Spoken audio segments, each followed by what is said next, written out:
There we go. All right, and we've got quite a few members with us online. Thank you for joining us, and we've got a few in the room as well. So thanks everybody for coming out today on this gorgeous day. All right, so we're going to do a few Quilt Show updates, and Jen and Shirley and Kristen and I were all at our venue, which is the Goodwill building on Horton Street. We were there on Tuesday we were there, and it's going to be glorious. It's beautiful high ceilings. It's on the 3rd floor, and there's an elevator up. So we've got lots of different options for, we can have like a desk down in the entrance area directing people up, but there's a nice, beautiful, big hallway.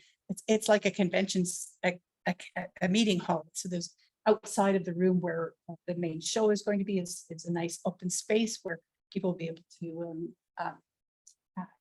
sit for a little bit if they need to. There's a cafe down below on the 1st floor that people can go to grab some lunch. And the room itself is big and bright and beautiful. There's lots of options for all of the different displays that we're planning on. Kristen's got everything mapped out, and Jan's working on getting everything set up according to the size of the quilt. And we've got the quilt racks on order. So I'm very excited about how things are coming together. We do have, we are definitely looking for volunteers. Lorraine, can you talk for a minute about volunteers? Hi, everybody. Sure. We're very thankful for all the people that have emailed us, but there certainly are still some spots. I mean, white gloving is, if we're trying to have 4 people doing for each time slot, then that comes up to a bunch of people. So we could definitely use people, particularly in the 12 to 2 time slot on either Friday or Saturday. But also in the mornings as well. So if you have any time and you might be able to do some volunteering either as a greeter at the ticket table, there's going to be just an information table or with the white gloving, and please just email either Carol Barrett or myself, and love to have some more people sign up. Yeah. Yes. Does she have volunteers for helping vendors? Lorraine, did you hear Shirley's questions? Do you have, did you hear Shirley's question? Do you have volunteers lined up to help vendors? Oh, Carol, I don't think that's on our list. No, it's not, but certainly we can check with Kristen about that. But no, Lorraine and I we're focused more on the ticket table, white glove greeting, and the info table. Okay. So do I have to line up those volunteers, or will they be added to her list? Lorraine and Carol, can you add that to your list? Absolutely. Sure, that sounds good. Thank you. And can you touch base with Shirley to see details of what she sees is would be helpful for that? All right, we'll do. Thanks. Okay. All right. Excellent. All right. And Jan's got a bunch of things to show us. Well, show us first, but let's talk first about, do I have to do anything? Just hold it? Just, can you clip it to your collar? Pretty sure I could. Would that be a good place? That's perfect. You Yeah. hear it okay? Okay, first of all, my first comment to everybody online and here is we need quilts, okay? The registrations are coming in quite slowly, probably because everybody suffers from the same failing that I have, which is procrastination with a capital P. But you got to get over that. You've got to get them in. We need to have registrations complete by July 1st. So think of Canada Day as your deadline. Doesn't mean your quilt has to be done. But you do need to have enough of your quilt finished that you can take a picture, so like the front of your quilt. Even if you haven't quilted it or added binding or added sleeve or all the other things that are gonna happen over the summer. Get that top finished, get a photo and do the registration. The registration's online. It looks like this and it's really easy to fill out. It's just a Word document. I'll just stand by the camera. There we go. And in case anybody's not seen it online, go and open it up and have a look. It's really super easy. And it's basically the same as our last Quilt Show 4 years ago. We need to know the name of your quilt, your name, very important. If you had somebody quilting it, you have to put their name down too. Identify the construction methods, whether it was machine piece, hand piece, machine applique, hand applique, any combination you can come up with, preferably not glue. And then the quilting method. Did you do free motion? Was it long arm quilted? Did you use a walking quilt? All that sort of stuff. We do need the size, width, and length. And if your quilt is a rectangle that goes wide this way, then that's your width because it's how it's going to be hung. So even if it seems kind of contradictory to put down width 60, length 40, do it anyway, because we have to know how it's going to be hung in the quilt show, okay? So that's how width and length would be defined. If you used a pattern for it, there's a place for credits. So you just fill in, I got the pattern off the model Quilt Guild website or from a magazine or from this book or that book or whatever, okay? And then finally is your order statement. It's a comment, doesn't have to be super long, but it is interesting to a lot of visitors to our show to see what were you thinking when you made that quilt? What was your intention? So there's a good size space and you can just keep expanding it. If it gets to be the size of a book, I will probably contact you and say, I gotta get it on a card that's gonna be like that attached to it. Well, so it's not gonna work, but that's okay. We'll talk about that later. Problem is every time you make. What am I doing? Maria, that's absolutely true. Yeah, what was I thinking and why did I think I would be able to get this one done? Yeah, okay, well, that's a fair comment. I need to ask the participants, can you see Jan? Yes, yeah, Okay, Okay, I'm in. and hear her. Okay, okay, good. That's- Because But I would like to know where you can find the form online, please. it's on our website, under the Quilt Show tab. And it is one of the password protected areas. So that password is in the welcome letter. I believe it's modern 2023. Sure, thank you very much. Okay, and I need to know why I can't get this off the screen here. Because it's, now, I'm sure there will be more questions about registration, but the most important comment I can make right now is just get to it and get to it this month. Okay, so in honor of the get to it, Linda and I have a little skit.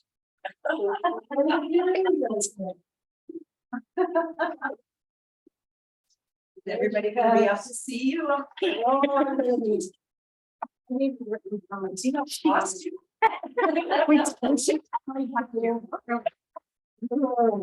Okay, Teacher. so you go ahead and start with it, and I'll just break in what I need. All right. Jan has some questions for me. What do you need? Okay. Page 5 is not a good place to start. I started on page 1. That's a good plan. All right. Starting on page 1. Okay, Linda, well, I got this great big IKEA bag here and I got some questions for you. First of all, we're not opening up. This is not show and tell, but you get the right idea. I've got this great big bed quilt here and I really am a little bit confused over what I should be doing. So I'm wondering, how should I categorize it? Ooh, it's got dog hairs on it. That's a good- That's a- Yeah, that's a great question, Jan. You've got some bright modern fabrics and some solids. And the patterns based on the traditional flying geese block, but it's got lots of modern interpretations. So you could call it modern traditionalism, okay, or modern use of color and solids, and you can make that. Okay. Do you have a sleeve on it? Oh, yep, I do want to see. Ta-da! Sleeve is in place. And it's the DC. Yeah, it is. Good. Go ahead and register that one. Okay. All right, next one. Spectrum Beach. There's probably an up or down. I'm not gonna worry about that. Okay, so here's my next quote with a question about it. All right, and what is your question? Well, it's from the Sarah Gower workshop that we had in the guild. And her workshop was all about angles. I loved the workshop. It was a lot of fun. I went and made this one after the workshop. My question is, it's improv, in my opinion, but I'm not sure. I picked all the colors, I did all the layout, I got whatever I wanted. I added my skinny strips. But is it really improv if I'm following sort of like a pattern from somebody else? And the answer to that is absolutely. But make sure that you credit that process that you started in the workshop. So make sure to credit Sarah in your comments. Oh, okay. Does this one have a sleeve? It does. It has the same kind of sleeve, just as good as the other one. Okay, so my next one to ask questions about is this. That's cool. It doesn't quite look like it's done. No, it isn't quite done. I did this with the Christina Miranda workshop, and I'm not finished. Why? I stopped because I didn't like my quilting. I might want to change it, but I don't know. There are a few threads at the top. Do you think you'd be able to finish it by the middle of August? I hope so. I think I can, but I am going to pick out threads because I don't like what I've done so far. But I think I can get it finished. So what do I do? Mark all of it. That's amazing. Yeah. And then I Good for you. Then I didn't like. Anyway, how do I register this? So you still registered, send in a picture of the quilts, Just looking like this. just right? looking exactly like that. Okay. And include all the information in it, the same as if it was finished, I see. because it will be by the middle of August. So we want the actual quotes submitted for our August guild meeting, so that we know what we have. The final few weeks before the show are very busy for the Quilt Show committee. If you find you won't be submitting the quilts, you tell us that you want to withdraw the registration so that the label doesn't get printed. So if I register in July 1st, sometime before August 12th, I say I'm going to withdraw it. Who do I withdraw with? So you just email Jan. Okay, email me. I can do that. Yeah, so just tell yourself. That only works for Jan. Okay.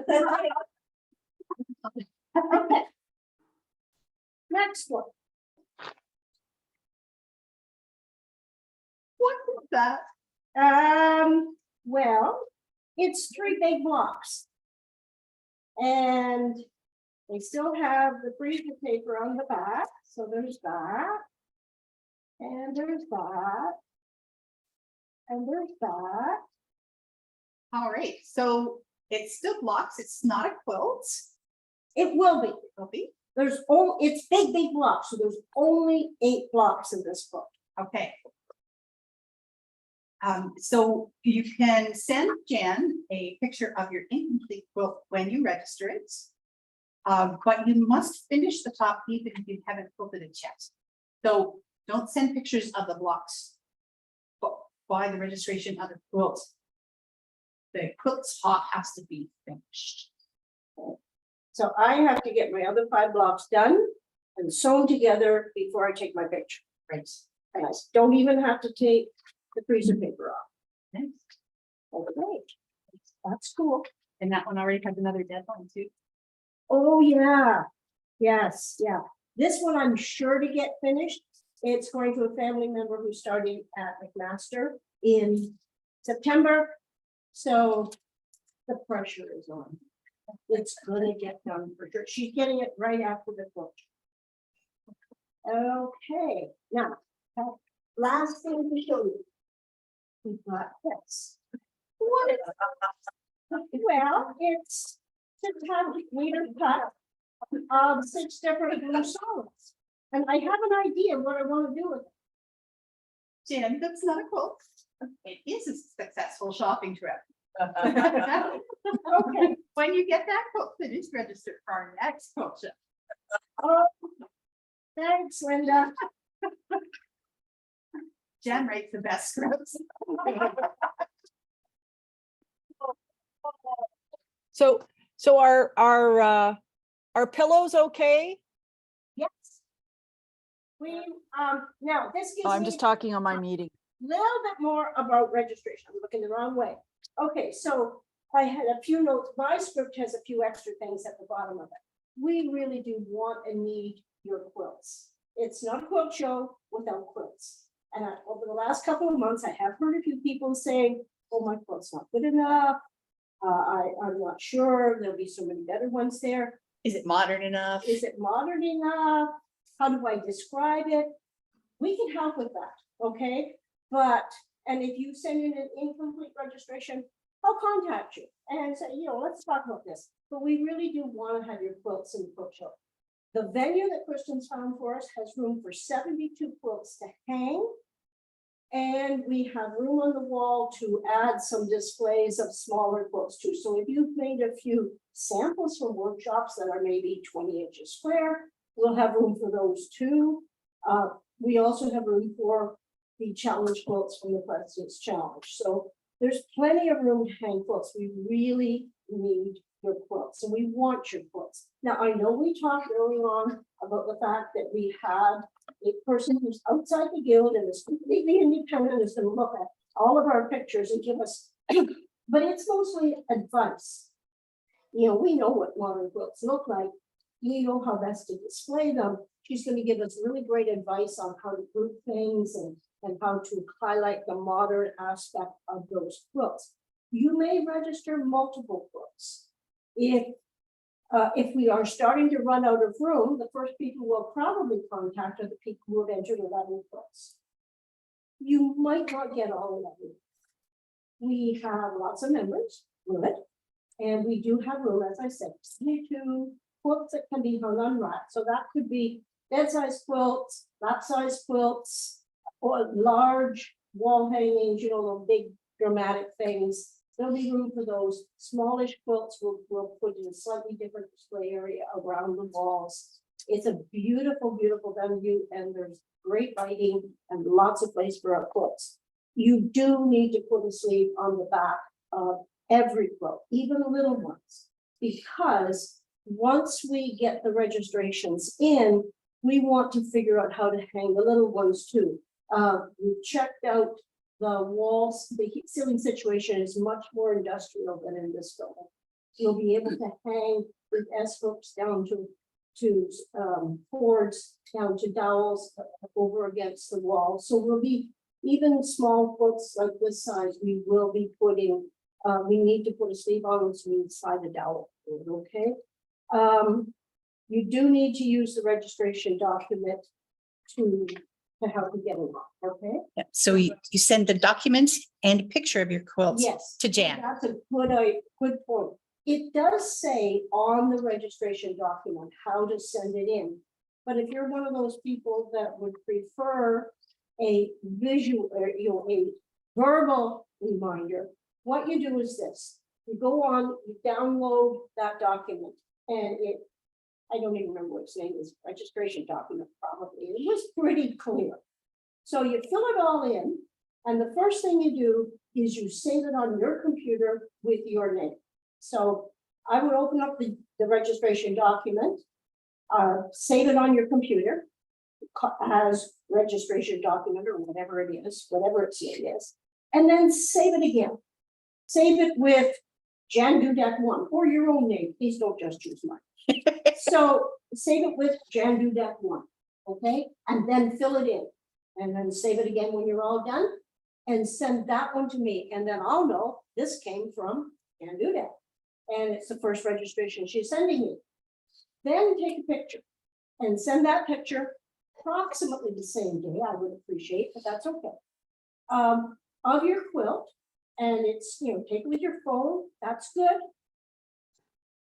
Photos show up much better outdoors. So if you could get a friend, relative, or, you know, helper to hold it up on the back deck or someplace like that where the light is good, take a picture of it, save it on your phone, or send it from your phone to your computer and save it as Jan Dudek 1. And then when I get these sent to me as attachments, I will know this photo goes with this registration. I probably could figure it out anyway, but it is faster that way. I'm hoping that everybody knows how to send an attachment when you send an email to me. And if you don't, just send me a quick email and say, how do I do this? And I will tell you, okay? But you're sending your registration and your photo as an attachment to me. And I'll keep track of all of them. And when we send, I also number everything. So all the registrations come in and they start at 101 and they just keep going. When we send them to the person who's advising us on our Quilt Show, your name will not be on it. What will be on the photo, and that's all again, it's the photo plus your comments. So when you write those comments, that's significant. It'll be photo, comment, linked with a number, registration number. So I have no idea if it's some famous person or one of us. Okay, so that's how it works. It's really quite a simple system, and hopefully it'll really work quickly, because when registrations come in on the 1st, all of these registrations, and you know, like I'm sure there will be 25 on the last day, because that's just natural. That's human nature. So I'm gonna have to quickly swoop all these things together, make a folder, put it online, send the link to Kristen, because I don't even know who this person is. So I send the link to Kristen, she passes it on.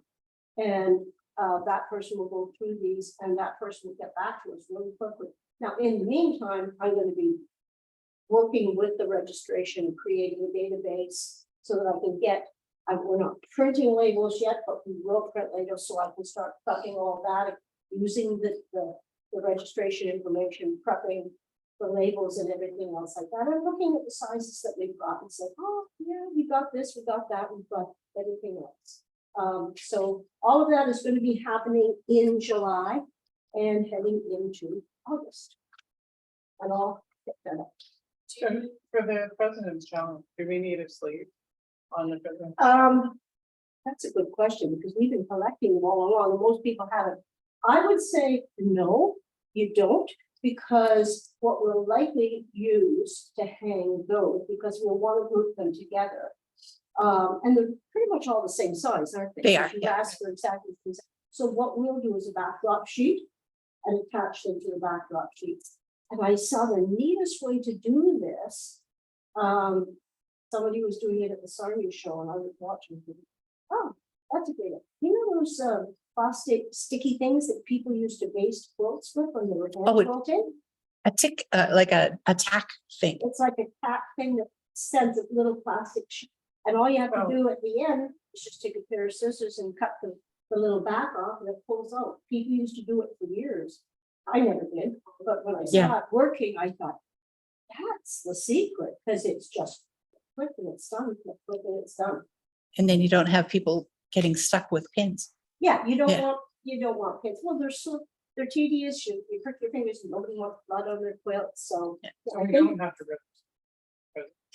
no, because I think Linda's just been collecting them. Yeah. Right, yeah, And yeah. you can still bring them in July, and you can still bring them in August. You cannot bring them in September because the show. Yeah. does each quilt need its own rod, like are we providing a rod? You do not have to provide the rod. That's the other thing that happens from the registration list. We check out all the ones that are not gonna go up on the frames. And, you know, we already have rods left over from our last quilt show. They were all cut to fit the quilts that were in that particular show. We only had 6 or 8 frames, I think. Yeah. Everything else was on the wall last time. So all those rods have been saved, stored carefully. We will create new rods as we need them, and they will be roughly according to the length. So if we've got a 36-inch quilt and we have a 39-inch dowel, we're not going to quibble about that. It's going to go on the 39-inch dowel. But yes, we will have. You don't have to bring any dowels in. You just have to put the sleeve on. Do you want to show how you? Yes. The best one to do it is this one. And we have little job. There you go. Okay, so let's pull this over so that there's the camera here. Yeah. Okay, so this is the sleeve in place. Okay, it's got lots of space for whatever's going inside, whether it's the rod from the frame system or the dowel that we're going to be using against the wall. It does. A lot of the big quilt shows, right from time immemorial, when they started having quilt shows decades ago, they all required a 4-inch sleeve, and they still do. The big ones have never changed that. We're not requiring a 4-inch sleeve because we've got 1-inch rods and 1/2-inch dowels. You know, you really don't need a 4-inch sleeve for that. But the structure is the same. And this method was devised by somebody named Libby Lehman back in the 80s. I mean, I've seen records online where I've looked up things for sleeves, and they're all crediting Libby Lehman. And this is what it is. So you get a piece of fabric and you cut it the width of your quilt, whatever your quilt width is. And then you turn over and you put a hem on each side. By putting a little bit of a hem on it, you've immediately made it a little bit shorter so that it doesn't stick out. So that's the hem's job. And plus the hem makes it easy to work with. Then you put it together this way and you sew a 1/4-inch seam. This one started out as a 6-inch. The one on my bed quilt started out as an 8-inch.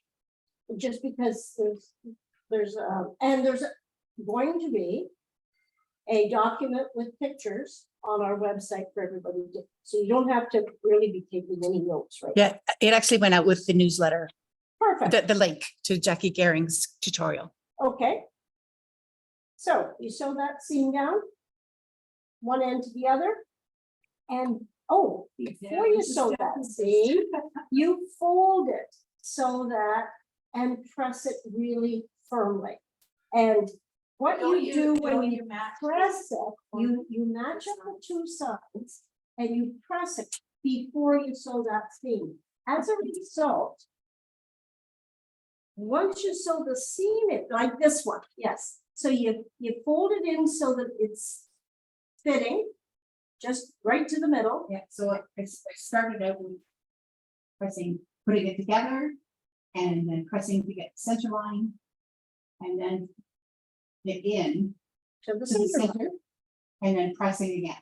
Yeah, so those side presses are really important. You want that to stay in place. Then after you sew it together, Wrong side together. wrong sides, just like that. No, you don't have to turn any tubes. Nope. And then all of a sudden, because you took off that 1/2 inch, 1/4 plus 1/4, you have extra fabric on top. And that's the D. I don't know whether it shows up there. on the film. Yes, okay, yeah, so there's your letter D. I got it right way around. Yep. Because these two sides are the press lines. It's shorter on the back side because the seam front side is half an inch bigger. Automatically, you don't even have to measure anything, it's just there. So you keep that press, don't get rid of it. Don't repress it after you sew the seam or you'll lose it. I've just put some pins in it here so that it's easy for you to see that, that press seam is there, that press seam is there. Then when you go to sew it on, the video, the document online is dead simple, easy. You use a blind hem foot if you have one. And this is what they look like. I grabbed mine and it's in my purse because I really like this thing. I don't want anything to happen to it. But if you don't have a blind hem foot on your sewing machine, you can still use it. You would need to check out the stitch. The stitch is really important. But a blind hem foot, all of my sleeves for bed quilts or for lap quilts, anything that I'm going to take the sleeve off afterwards, I do this method. And this one has been done that way. I sew them on my machine. Now, yes, I can sew those by hand. If this quilt was going to quilt on, believe me, I would sew it by hand. I'd probably sew it very nervously by hand, but I would sew it by hand because I would want it to be perfect. It's going to be 8.5 feet above the floor. And people are going to be standing on the floor. And that sleeve is going to be way up there. I looked at the front of this. There are 2 places where my thread came through. 2 over the whole width of it. And even more importantly, there were none on that big 91-inch square bed quilt. And I can hand sew a sleeve on and watch a movie. Or I can machine sew the sleeve on and get it done in 25 minutes. Not much of a competition for me. So here's your blind hem foot. I'm not sure who would still be using a blind hem foot for anything except sewing sleeves on quilts. Curtains. So curtains, that's perfect. So what happens, it basically is an open-toed foot. So if you don't have a blind hem foot, you can use the open-toed embroidery foot on your machine because it allows you to do a zigzag stitch and see what's happening. The attachment on mine is for like an even feed, and it's wide enough to do a zigzag. So, and it's clear so you can see through it. So it's got the even feed, the top and bottom are moving the together. even feed is a nice feature. Sometimes some people even have walking foot that has an open toe that you can see. So the stitch is, I did this in gray. You're not really going to see it, but the stitch is absolutely an amazing stitch. I made a document that we can also post online where I did it right through. It's just a Word document with photos, but it shows you when I did it with red because I wanted it to be obvious. The stitch is really, really cool. It's a zigzag, specialty zigzag, and I think almost every machine has it. I don't know what they all call it. It takes about 4 stitches in a straight row, and then it zigs in once.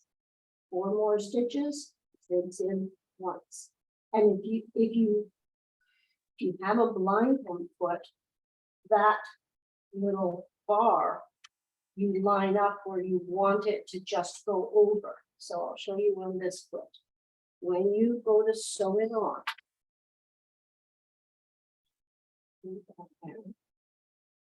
this is why it goes so quickly. You put your sleeve on with the seam at the back, so the flat part's at the back, the loopy part's at the top. You pin it down so that it's got a little bit of a gap at the top, okay? And what I do first of all is I just smooth it all down using that press side. And I put a row of pins straight across.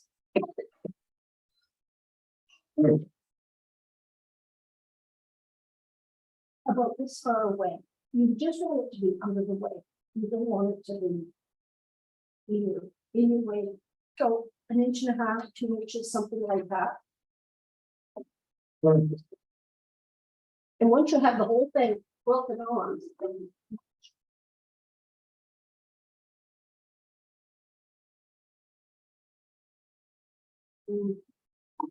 lovely. Once you have it pinned on, you fold your quilts back. So that you see the sleeve and you see it sticking out there. Okay. And there's my quilt, it's folded over. And then using my walking line 10 foot. I'm going to be sewing this way. So this is the top going into my machine. And that foot is going to run along the edge of my foot. So the skid stitch is on the sleeve, and the pick goes the over onto pick the just quilt. goes over and just catches a little bit of the quilt. Now where it's catching the quilt, it's folded over. So that little pick is going through back, batting, front, batting, backing, because it's folded over, so that's twice, eh? It's not going to catch much. It's just going to catch a little bit, and 95% of the time, it will only catch the first 2 layers, which is backing and batting. It'll never be seen at the front. On this one, as I said, there's maybe 4 places where it shows. When I first started curtains, I would take scraps of fabric and I would put until I could get the line perfectly to catch exactly what I wanted. So I mean, you could do that with quilts where you've done samples of quilting and things like that on a scrap. You just can to get a feel. practice. And I always slow my speed down for Yeah. this. So slow your speed down, practice with a couple of curves. That's an excellent way. Make sure you fold that over so that when you're sewing, this is the problem at this end because that puts in my machine faster. Okay, so when you're sewing, yes. That's going into the machine. This has been folded over and pinned in place, so it's not going to leave. And this is smooth behind, so I'm only going through this 1 layer of the thing. And the blind hem foot helps you guide along that fold of your quilt. If you don't have a blind hem quilt or foot and you're using an open toe, then practice a few times ahead of time to make sure you know exactly where it is. Really slow the speed down, but you will be able to see it happening because what you're looking at is about 4 or 5 stitches just on the sleeve, and then 1 little zigzag over to just catch a little tiny nibble of that fold from quilt and then back in. The nice thing about this, when the quilt show is over, you take your seam ripper and you go down on the back of the sleeve and you just whip right through those little zigzags and you go like this and it sleeves off. It's magic. So it's totally worth learning. If you're very nervous about it, you can use invisible thread. Invisible thread, I might have used invisible on this one. No, I used just sort of a clue on that one. I have used invisible on some of them, especially if I have high contrast colors on the front, where you've got a really dark color and a really light color. Well, which one you're going to choose? Go for invisible. You're already going really, really slowly with this method, so invisible is pretty easy to do. And Linda had another brilliant idea, which was Water soluble thread. soluble thread. As long as your water soluble dissolves with a spritz can, spritz of water. If your water soluble requires you to put it in a tub and soak it, not such a great thing, but you know, most of them nowadays, it's just a spritz of water and it'll come off. But if you've got, if you use it in the bobbin, make sure that you mark that bobbin and don't use it for other things you're sewing. And the other thing, when you're threading the needle, don't go like that with the water soluble thread. Because it dissolves. And that is just impulse, because when I thread a needle, I do like that with the thread. And I actually have done it with water soluble thread, and the silly thing starts dissolving in front of my face. So anyway, you have to put a sleeve on. There is a video link on our website. I will send the document to Linda so that she can put it on with text description and photos actually from my quilts of at some point in my existence. And super, super easy. And the best thing of all is that they're easy to take off afterwards. And they do not take you the entire watching of, you know, I don't know, Star Wars or something while you're pulling one sleeve on. Can sleeve be split sleeve? And can they be pinned on? Okay, so Split but not pinned. as long as we're not pinned, you're good. If we can slide the dowel or the rod through easily. And I know a lot of people who love using, including me, split sleeves on wall hangings, things like that, because it means you can put that hook that you're hanging it up with in the middle and it balances. You don't have to worry about two hooks exactly parallel. I do that all the time. But make sure you sew your hem for both of them. You don't want to just fold it in, because if people are hanging up the quilts, they don't want to run the rod through and think, oh, I caught it in the hem. I got to go in and sit up. Make life as easy as possible for the people hanging that up. But yes, split them if you have to. And if you already have a sleeve on your little quilt and you want to know, can I leave that one on, or do I have to put on one of these big? I recommend use this, the 6-inch becomes 2 3/7/8 inch sleeve. It's a good size, but it's probably not the one you have on your little 24-inch wall hanging. You probably have something smaller. So what I would recommend, think in terms of, I am a dowel, okay? One finger is not enough, 2 fingers is what it has to be. If you can go to the sleeve you've already got, and it's a comfortable, not in, but a comfortable 2 fingers, then we can slip a dowel in there. And you don't want to be the person that the team hanging the quilts is cursing and using language their mother wouldn't approve of because the sleeve is too tight. Yeah, but yeah, if you've already got a sleeve, I put another one on if it's going to work. And there was a question from Caitlin on how big the dowel is. I think that we answered that the dowels are all put on at the quilt show when it's being hung. We Yes. don't need to do Do anything not about need the dowels. But the question also is about the label. We are not requiring a label, but if you want to put a label on because you love labels, go for it. There's no restrictions on that. We will have cardstock labels for the front of all the quilts.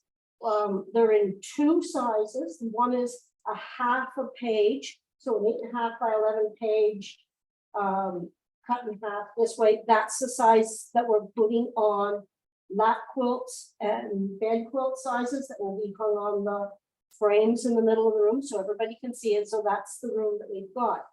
But that's a little bit too big if we're putting a small wall hanging quilt, because you don't want to cover up 1/3 of the quilt with the label. So we're doing one that's slightly smaller. It will depend on how much we can get printed on the smaller one, but they won't be really small. But they will give the quilt a chance to be properly seen. So the ones that are like wall hanging size will have a slightly smaller label on them, but you can have a label on the back of your quilt. A lot of people think that's absolutely essential, and go for it. So how should people identify their quilts when they bring them to us in August? Okay, when you bring your quilts in August, you have to bring them in should have brought. If you want to bring it in a clear plastic bag, so that, and I know nowadays with the environmental restrictions, you can't just go to the hardware store and get a leaf bag. Because they don't sell them anymore. They only sell the paper ones. I do have a box with about 25 in there, which I know won't be enough. I've never thrown any of these things out. So I have some from our last Quilt Show also. And if you're pulling up a small wall quilt, just put it in something like that, something that you want fabric in perhaps. Don't, it's not single-use plastic to be used 100 times. So keep it, take care of it, but it has to be clear because you have to be able to see through it. So when you bring your quilts in August, the labels are all going to be ready. Okay, so into your plastic bag with your quilt in it, we're going to slip the label. So that's why you want it to be clear. But it's okay to tint. That's all right because we're using white label.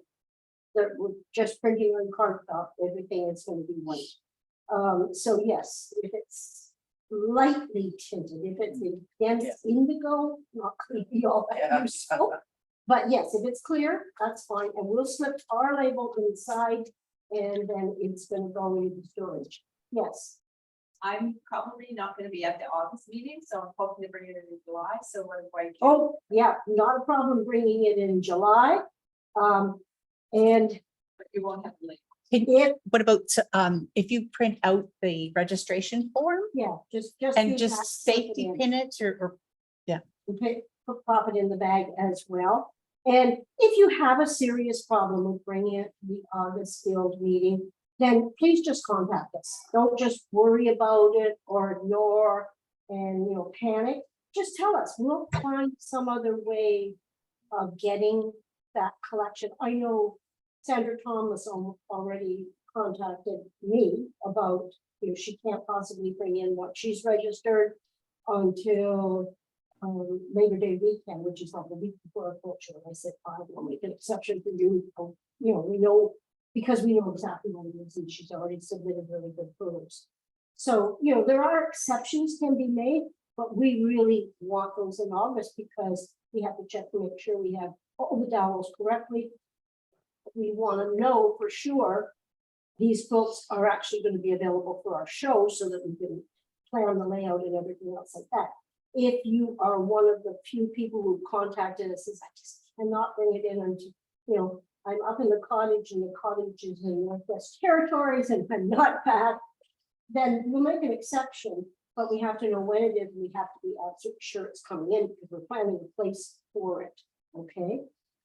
So clear plastic bag, bring it in. We'll slip the label card in when you bring it in, and that is the identifier. Okay. We also are going to. Last time we used little safety pins. This time I think we're using something different. We found something. I haven't talked to Kristen and Linda about it yet, but they look like a better, an easier solution. So, but it'll be in the bag. Oh, and if you're bringing in, let's say 3 little quilts, each one needs its little bag, because when we take all the quilts to the Quilt Show venue on 4th Street and we're unloading them from somebody's van, et cetera, and carting them up the stairs and popping them on the floor in their plastic bags, that's one of the good reasons for having a plastic bag, is, then we're going to say, oh, okay, this one goes over there, and this one goes over there. If this one had 2 quilts in it, and one of them's going over there, and one of them's going over there, all of a sudden we can't do that, right? So each one has to have its own plastic bag. The venue is beautifully clean. But it's gonna stay in its bag until it's hanging on the wall. Yeah. Yes, Cynthia? We had a question earlier about pillows, which are wonderful to have. There's probably with Sanders, but I know that she's doing a workshop for the Chatham Guild on wearable quilt, and I'm doing that with her. So I'm hoping to have a jacket as well. So there'd be wearable quilt as well And that as. we have enough space in the layout of where the racks are gonna be, what's on the wall, where the vendors are gonna be around the perimeter. We will have space for jackets, which will be freestanding. They're not gonna be hanging on a quilt rack someplace. And we will, in the last quilt show, because they had furniture in that place, we used the furniture they had for pillow displays. We'll make the decision on pillow display after we see what's registered. So if we have 4 pillows registered, then we'll say, oh, okay, so we need a little bench to display it. If we have 9 pillows registered, then we'll say, oh, maybe we need 2 such and such, but that decision has to be made afterwards. But we'll find a place to display pillows. They won't be on the floor, and they won't be in the cafe where all the food is. It'll be a good display place, but until we see what comes in, you don't know. The other thing is maybe bags. Bags, some people love to make bags with their experiments from workshops. So you did a workshop, maybe instead of making a throw, you did the angles, fancy angles, and you ended up with something that was going to be an absolutely fantastic flag that you were going to wear for years and go to quilt shops with. I actually had one that I go to quilt shops that I made years ago out of little quilts. Yes, we'll find a place for that. There's a couple of different options we can do for that. We can beg, borrow, and not steal. People having tree stands with hooks on them and things like that, where we can hang bags up. We will find a place. Dowels, Down or something like that.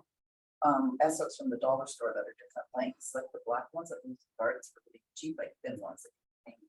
And I've already looked into some of those episodes because the ones, we don't want to put little quilts too high up. Yeah. So we're gonna put S hooks up and then have cords coming down so that they're at a better height. Nobody wants to look at an 18-inch square quilt that's 9 feet above the floor. It's doesn't work very well.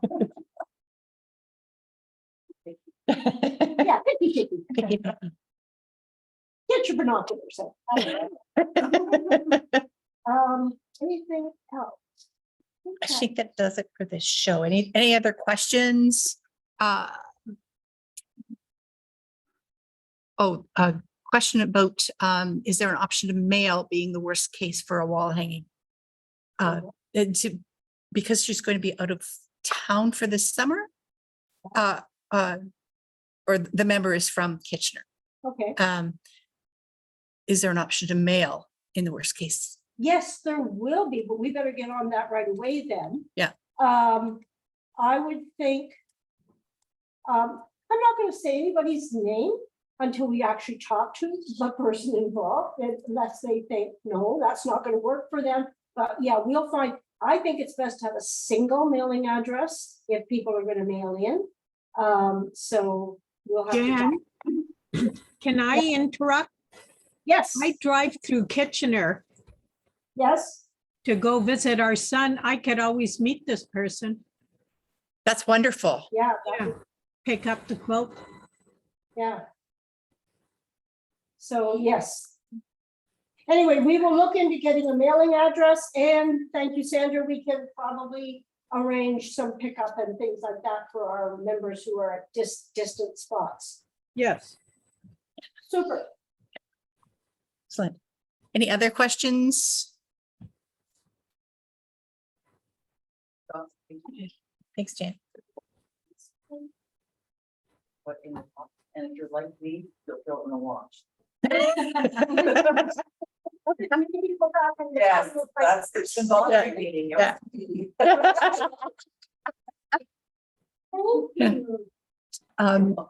Jan, would you be able to talk a little bit about the July and August programs? Okay, so. as you know, today's speaker, Sarah Hibbert, is from England. And I was talking to her last Sunday afternoon or morning meeting, 5 hours difference. It was a correct meeting, my morning. And we're all arranged. She's joining us. Linda has sent her the invitation via Zoom. And she's speaking to us at 1 o'clock for approximately an hour, and then she will answer questions afterwards if we have any questions. I found out about Sarah from this book. This is Sarah, by the way, of the book. And I bought this book in England when I was over there last September. She's a dynamic, interesting person with a very unique quilting style. She's had quilts hung at QuiltCon. She's been part of a group that won placing in certain categories, right? It was, Linda saw that one anyway. So I talked to her about coming to our guild virtually, not flying over. And she was keen on that. And so, and she's coming, she has a presentation. She's going to be talking about her quilts, which are, as you can Hello. see, unique. Howdy. How you doing? You do, you do. Yeah. So you got the lovely pictures of the pop. Here we go. I'm not sure. Nora, you're muted. I just muted you. Okay, good. Anyway, so she has a very unique style, interesting, and this book was published last year. So she's coming to our guild today, doing the presentation, doing a slideshow, all that other sort of stuff, talking about her book, how it works. She does not do Zoom workshops, which I thought would be really fun because her techniques are amazing. So we got together, Linda, Louise, and Nora, and last December we talked about it. We started meeting in January. We got together via Zoom for an hour a month, each month, and talked about how could we use the ideas in Sarah's book to individually make something. And the amazing thing was that in part, what it ended up being was using Sarah's ideas and techniques to create our own unique. You will see that these are 4 very different projects that we came up with. I think that's one of the glories of her style, her techniques, is she's not showing you how to make a pass for a triangle. Well, she's showing you or talking to you and guiding you through a technique which is creating quite a unique project. The second thing that this group discovered, I discovered it probably more than anybody else, was how great it was to collaborate on a book and somebody else's idea with other people around, so that when you hit a brick wall, and I probably still have the mark on my forehead from the brick wall that I hit, the other people in your group are helping you and giving you ideas and jogging your creative urges, et cetera, et cetera.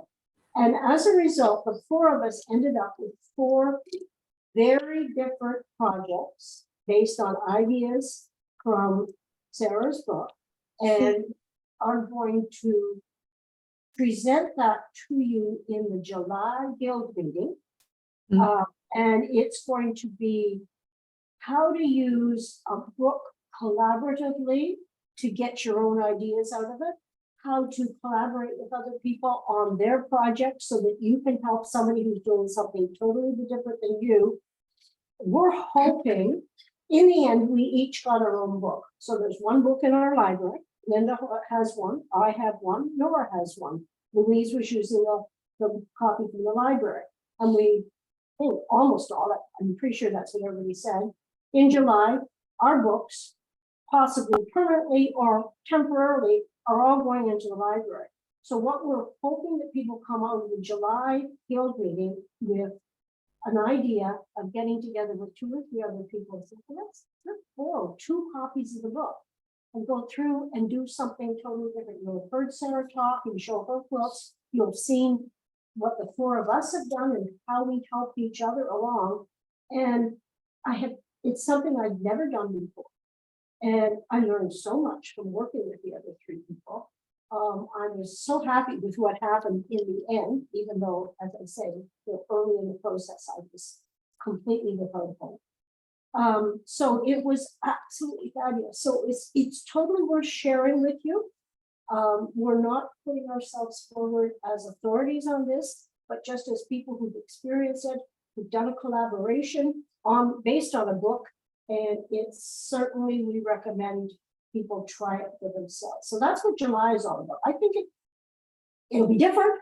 It'll be different than anything we've ever done. And I think it'll be very, very interesting for most of you. And I've seen the 4 projects, and there's no connection between the 4. They are so different. And as Sarah ran, no, she hasn't arrived. She'll be in about 20 minutes or so, I would think.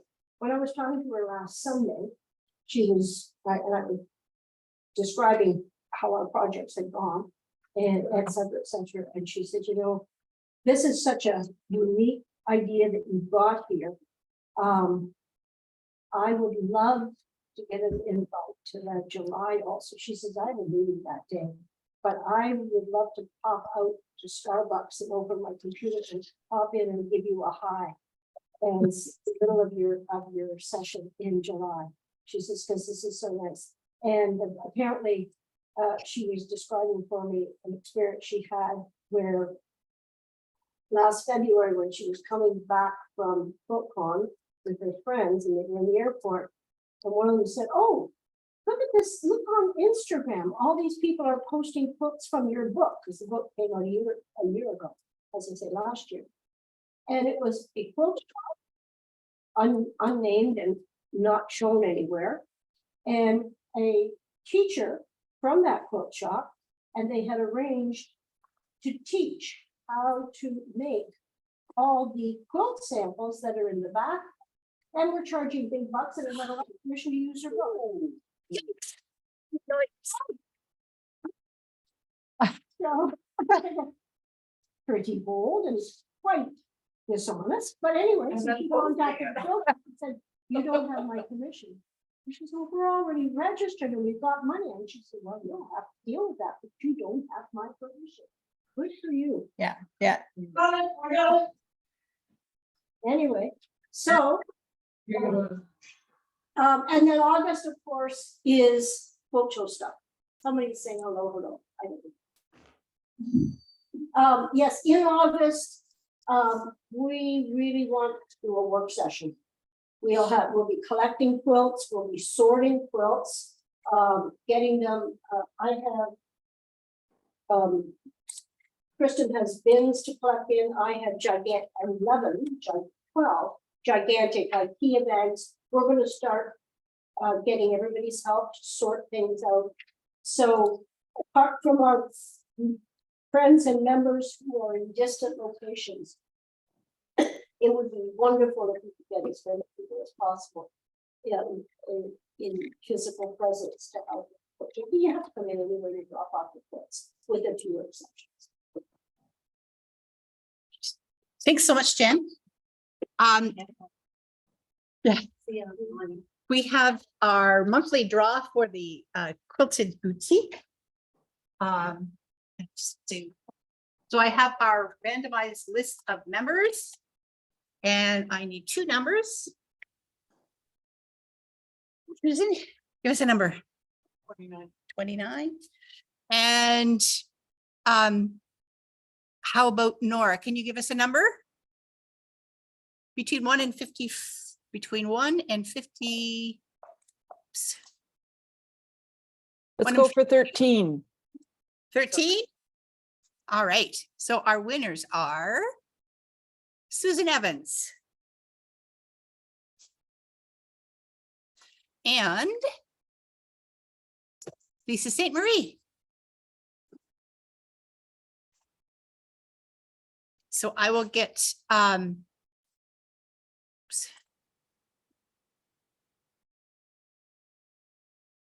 gift certificates out to them. All right, perfect. And what is next on my agenda? So after we break here, we're going to have lots of time to look at the library books. But we should do our show and share before we head for our break. Jen, are you going to show us that way? Yes, I suppose I could, seeing as I throw it around. This is my Sarah Gower.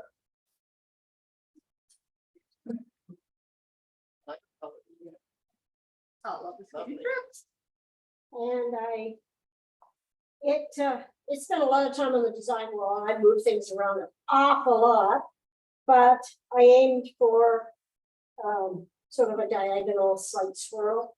It started out as a purple and blue quilt. The green started I like that. competing. So I wanted to put a little tiny bit of green in just as a contrast. And all of a sudden, the color green decided that it wanted to fight with the color purple and decide who was better and stronger. And it went to a draw. Well, it worked. Yeah, Big I'm really one. happy. So I called it Wimbledon in honor of the colors. Anybody else bring something? This is also, this is from, so I have done a workshop teaching another guild improv techniques. Lovely. Love the colors. It is very bright. Now, is that a binding or, This is a facing. It's not quite done. I thought if anybody wanted to look at how I was doing the facing, it's that. So it's got a sleeve on, I got a label on, but the facing's not quite done. so we can submit face quilt? Yes. Yeah. Absolutely. Yeah. There's a Canadian that I use her technique. I really liked it. It's different than what you would do. And you do the sides for the top. Yeah. And I will also combine the sleeve in that. Ah. At the same time. Kind of fun. Do you want to send us the link? We can share that. Yeah, I can just send that. Pretty basic.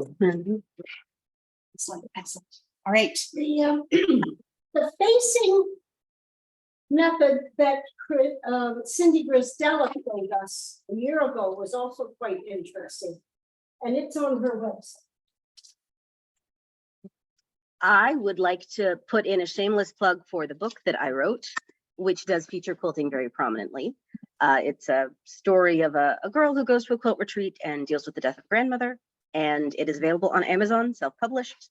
So now it is in there as well.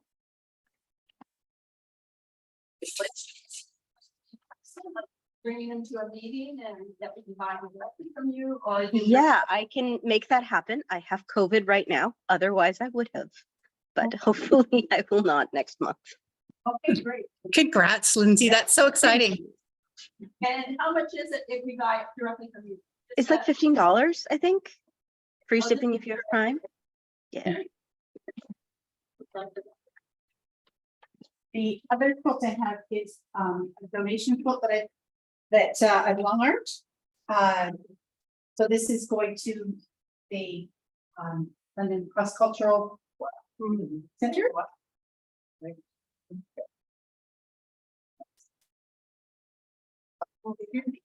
Things How does it help to hold it up high? It's okay. It's all What's that thing? it's what they white on beige. And my long arms do not like not right for the backing. Oh. It sheds everywhere. Ah. Yeah. So I'm happy to have this one done for donation. And yeah, it is a big one. And Jade looks after getting those. And I'm going to do a little bit of a brag as well. I'm going to.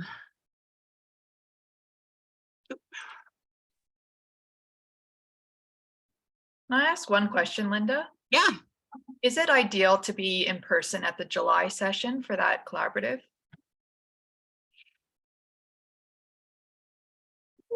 think it worked both ways. Yeah. It'd be fun if more people would. Yeah. It would be more fun if more Feeling people a little would do it. lonesome. Okay, thanks. Show. And you definitely want to be in person if you decide afterwards to collaborate on a book. Right, right. So this weekend is the National Juried Show in Canada, Quilt Canada.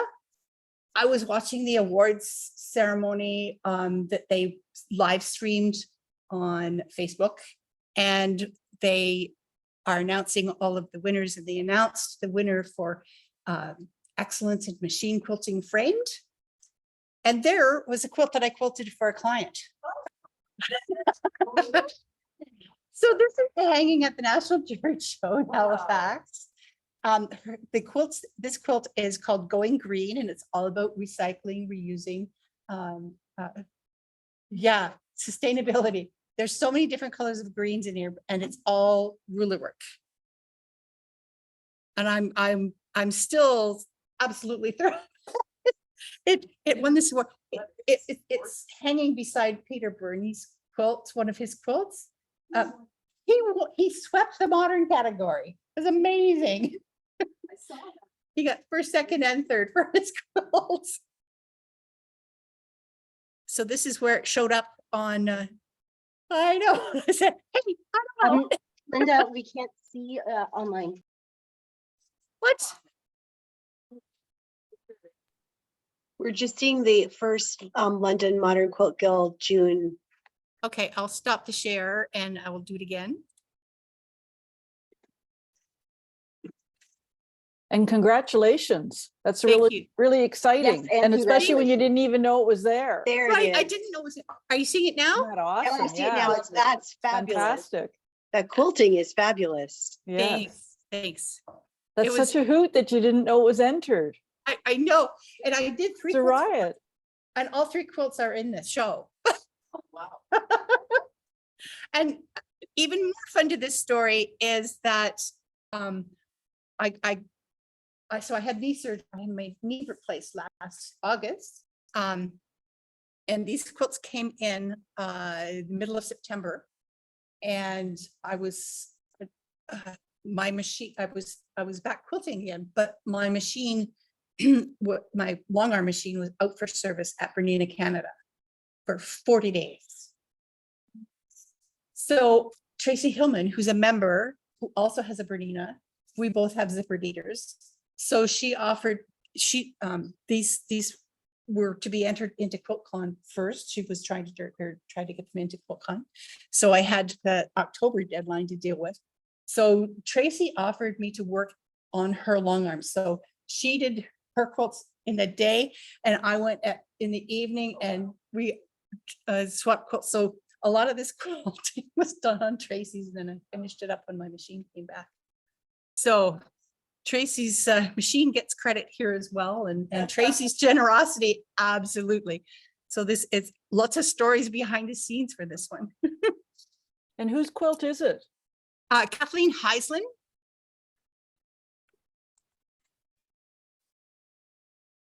I don't see your name up there. It's yeah, I don't know. It's on the label for the quilt itself, but she didn't put it, or Quilt Canada didn't put it on here. I would have thought if it was somebody else quilted it and it was yeah. So, Yeah. so Linda, Yes. the Booker Prize, for English language book that comes Yes. out. Yes. And this year it was won by a Bulgarian author, but it was translated into English, and apparently they share the monetary award. Right. And that's typically what happens in like if there's a monetary award, if you have collaborated. So I haven't chatted with Kathleen to see what happens to the ribbon, what happens to anything else, but Mhm. so those are some closer up shots of the quilting. Pretty terrific. And this is one of the other quilts. Are you seeing the one with the yellow Yeah, curves? spring. Okay. Yes. Yes, yes, she called this one spring.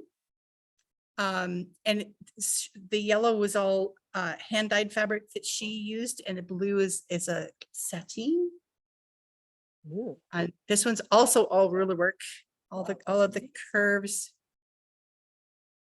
And this one is the other one that she had hanging. She had two other ones that I don't know which ones they were.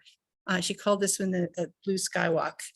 So it's oh, I forgot the name of the artist. There's an artist that she got permission to use the like a modern to abstract the image out of. So it's a walking woman. Yeah.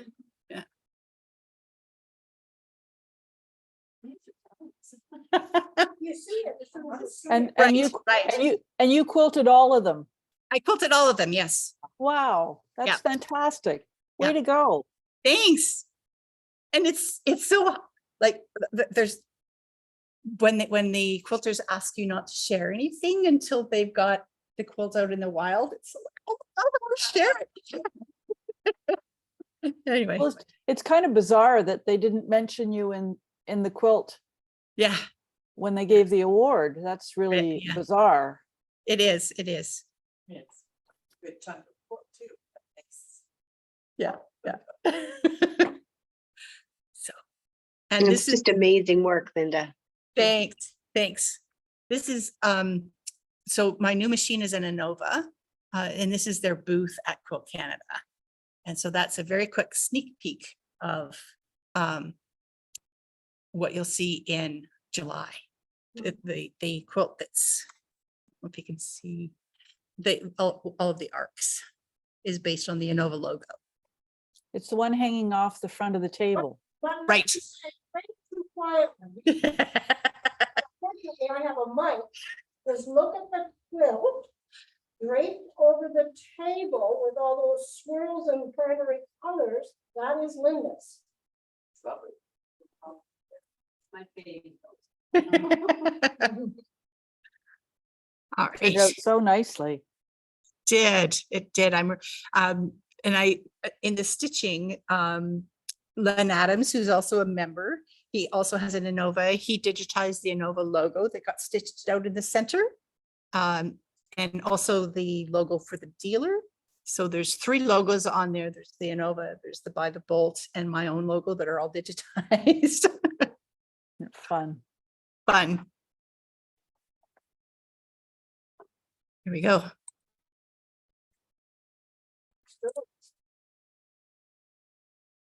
You can still see the room? Yes. Yes. Yeah. Okay. So, all right. So we're going to take a break here. So I should check my agenda. Did I miss anything else? Okay. So I'm going to turn recording off